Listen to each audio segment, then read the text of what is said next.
Nah, ini ada pertanyaan menarik nih, Oke. Ustaz. Tadi kan Ustaz temennya batu bara gitu. Kan spesial. Enak deh yang kaya mah. Wah, gua tinggal booking aja kan Betul. 1 bulan Ramadan kan nggak ada apa-apa bagi Betul. dia. Karena dia menspesialkan karena dia juga orang yang spesial kan. Betul. Punya kemampuan spesial. Nah, Ustaz, pertanyaannya bagaimana ya orang-orang yang biasa gitu, mungkin secara ekonomi kurang. Kerjanya udah habis. Oke. Pagi malam. Ada Betul, yang gitu kan. betul, Itu bagaimana? Dia mungkin ada yang mulu, saya gak sempet sahur gitu atau saya gak sempet taraweh gitu. Nah, itu ada gak tips-tips bagi Ustadz atau mungkin dia hanya kerja ikhlas sambil puasa sambil nafkahi orang tuanya itu lebih spesial. Itu gimana, Ustadz? Ya, itu fenomena menarik juga tuh Bang Fadil. Iya. Artinya begini, ada orang yang diberikan hidayah dan tertarik punya dorongan kuat untuk melakukan ibadah-ibadah di bulan Ramadan. Kayak itikaf pengen banget, tapi memang takdir Allah belum seakan-akan belum berpihak pada dia. Betul. Artinya mereka yang mencari penghasilan harian, kalau nggak kerja nggak dapet duit, betul. Mau nggak mau dia harus kerja gitu. Iya benar. Nah, tapi yang lebih miris lagi adalah di saat ada orang yang sebenarnya punya kelapangan. Bisa kok mereka beritikaf. Minimal malam-malam ganjil dah ente datang ke masjid gitu ya. Cari masjid, datang dari mulai sebelum maghrib, itikaf sampai subuh, menyibukkan diri dengan ya meskipun istirahat, nanti ada tilawah, ikut kajian atau mungkin sholat qiyamul lail. Itu sih yang mirisnya. Tapi ketika ada orang yang sudah memiliki pemahaman yang baik, paham betul, oh ya Allah pengen banget khatamin Quran 2 kali minimal 3 kali di bulan Ramadan, tapi kesibukan saya nggak mungkin nih. Dan itu saya pernah dengar itu, ada jamaah saya yang pekerjaannya supir travel kebetulan. Itu kan kalau di luar Ramadan mungkin dia narik bolak-balik Bandung itu mungkin kalau di hari-hari biasa mungkin, iya hari biasa aja kadang udah 3 rit, 4 rit gitu. Tapi kalau lagi bulan puasa menjelang lebaran tuh, tripit panjang. Oh itu kadang bisa lembur dia gitu. Dan memang satu lagi, dorongan dia apa? Kalau saya nggak lembur nih, ntar lebaran pakai apa nih? Nah, anak-anak, istri saya masak apa gitu.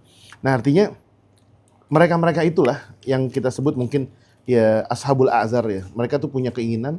Dulu zaman Rasul juga banyak orang yang memiliki cita-cita tinggi, harapan tinggi, tetapi memang kondisi tidak memungkinkan. Dalam surat kalau nggak salah surat At-Taubah ya, itu sampai digambarkan sama Al-Quran, watawallau a'yunahum tafidu minad dam'i hazanan alla yajidu ma yunfiqun. Ketika di perang Tabuk itu Rasulullah terpaksa harus menolak mereka. Ya mohon maaf ya, kami nggak bisa ngebawa kalian dalam perang ini. Dan mereka pulang dari rumah Rasulullah tuh air matanya bercucuran. Kenapa? Karena nggak punya apa-apa gitu. Sementara para sahabat di perang Tabuk itu udah jor-joran, abis-abisan, dan akomodasi serta transportasinya udah nggak cukup. Kalaupun ngebawa mereka, yang ada mereka jalan kaki sejauh itu ke perang Tabuk. Dan akhirnya apa? Mereka lebih menerima keputusan Rasulullah, nggak berangkat dengan kesedihan, air matanya bercucuran, dan ini luar biasa. Jadi yang perlu jadi garis bawah juga gini loh, teman-teman yang punya kelapangan nih, kadang kita bisa hadir ke masjid di malam-malam ganjil atau mungkin bisa beritikaf di 10 hari terakhir. Ingat, jangan sampai yang ada di masjid cuma badan kita doang. Jasad kita doang yang hadir, tapi ruh kita melayang kemana-mana itu. Tangan kita masih sibuk dengan gadget, kadang kita masih mantau bisnis kita, kadang kita masih sibuk dengan pesanan kita gitu. Benar. Ya kan? Nah, itu sama halnya kayak fenomena terbalik gitu. Giliran ada orang yang di luar masjid pengen banget itikaf, badannya di atas setir mobil, tapi pikirannya itu masih mendendangkan Allahumma innaka afuwun karimun tuhibbul afwa fa'fu anni. Itu juga aneh hati ya. Nah itu jangan sampai tuh. Jangan sampai kita yang lagi sibuk malah berharap untuk bisa hadir di itikaf, jasad kita di luar masjid, hati kita dalam masjid. Itu yang mungkin luar biasa. Tapi yang sangat sedih lagi itu tadi, tapi di masjid, badan di masjid, tapi pikirannya kemana-mana. Kan yang lebih afdal badan di masjid, pikiran di masjid gitu. Ruh kita juga bisa di masjid.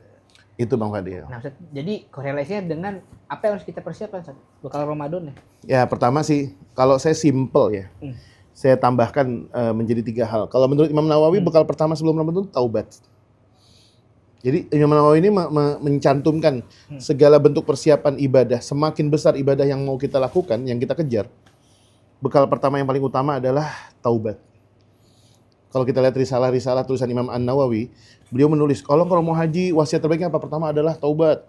Orang kalau mau pergi jihad, taubat. Orang kalau mau sholat, banyak-banyak istighfar. Orang kalau mau ini. Karena jangan sampai ada yang menjadi penghalang antara dirinya dengan Allah Subhanahu wa taala.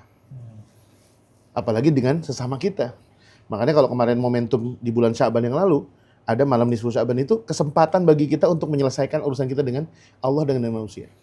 Kan kata hadisnya itu, dalam hadisnya Rasulullah mengatakan, Allah akan mengampuni semua hambanya. Semua hambanya akan Allah ampuni. Di malam nisfu Sya'ban itu, kecuali 2 atau 3 golongan. Dalam riwayat yang berbeda ya. 2 atau 3 golongan. Yang pertama adalah orang yang berbuat kemusyrikan pada Allah. Golongan yang kedua adalah orang yang memiliki sengketa dengan sesama. Dan yang ketiga, orang yang memutus silaturahmi. Coba dibayangin, 3 orang yang tertolak ini, satunya punya hubungan sama Allah doang, yang 2-nya sama sosial. Iya benar, manusia. Sengketa, ya kita kan makhluk sosial ya. Mungkin ada yang pernah mungkin bersosial, berorganisasi, mungkin ada gesekan, ada friksi dengan teman kerjanya, dengan tetangganya, dengan saudara kandungnya.